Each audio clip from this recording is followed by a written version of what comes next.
Alright guys, kind of wanted to go into a little bit of detail with the accessories that I have on my AR. One of the things that I don't think you should skimp money-wise on is a decent mount for your scope. You can have an alright scope with a horrible mount, and the combination of the two will cause your overall accuracy to suffer in the long run. So things that I would recommend you not go cheap on are scope mounts and the scope itself. That's just kind of my opinion, but I think if you're going to go and buy optics, you might as well buy decent ones and not some piece of junk.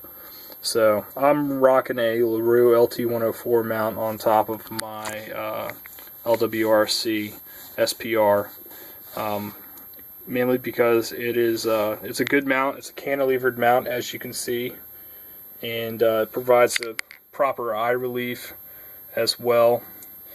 And it's very lightweight, it's very milled out, and it's very rigid and locks to the rifle extremely tight, and there's absolutely no play whatsoever in this mount.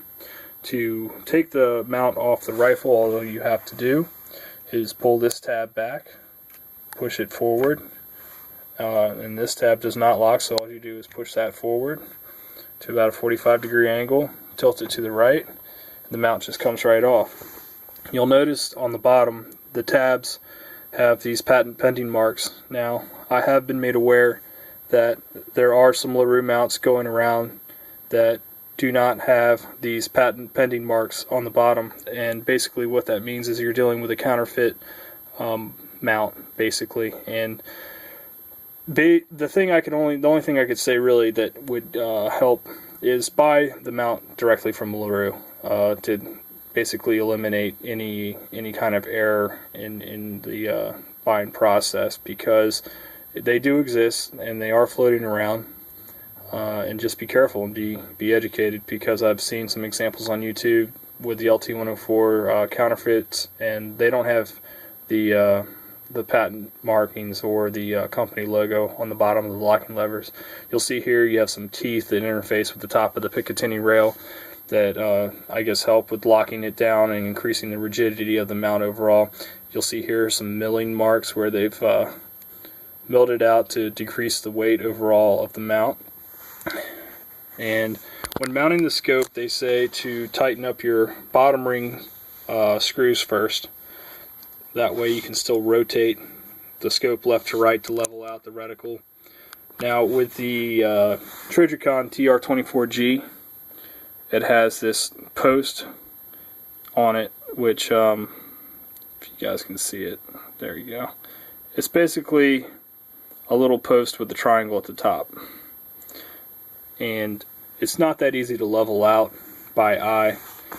And what I did was look on the forums, and there was a guy that said basically if you take a deck of cards and use them as shims between the flat part of the scope right there at the bottom, you see that's all flat, and then the flat part of the mount right here, if you shim in cards there to the point where you can't wiggle the top left to right anymore and lock it down, that's pretty much as good as it's going to get, as I'm concerned, as far as leveling out the scope. And then you just torque down these screws. Now, I don't have a $90 torque wrench. I just kind of hand tighten them and felt them out. I mean, there's red Loctite that comes on the screws threaded from the factory from Larue, so you don't have to worry about putting blue Loctite on there. Again, if you don't have it, don't worry about it. They come with the Loctite on the threads already anyway. So that's basically it. One thing I ran into is I found that the locking lever on this one, when I initially mounted it, was a little bit on the soft side. It didn't have as positive a lock as the rear lever did. So they give you a spanner wrench, and basically what they say in the instructions is it doesn't take a lot of movement to tighten this up. And they also say the ideal engagement for this mount is at a 45-degree angle. And forgive me, I'm just trying to get this thing on there so you guys can see. So basically it's the teeth are grabbing right there, like right where this is angled. I can feel it engaging already, and then it gets tight right there, and then you'll hear that audible snap, which means it's pretty much fully engaged. And the same thing goes with this one. You can't really hear it as much, but you lock it in place and there you go.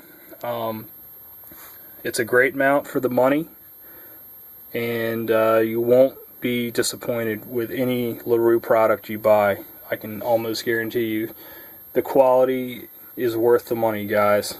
And when it comes to mounting a scope, don't skimp on your scope mount. That's the last thing you need to be doing, is buying some kind of cheap scope mount for your nice scope, because the only thing you're doing is shortchanging yourself when it comes to downrange accuracy.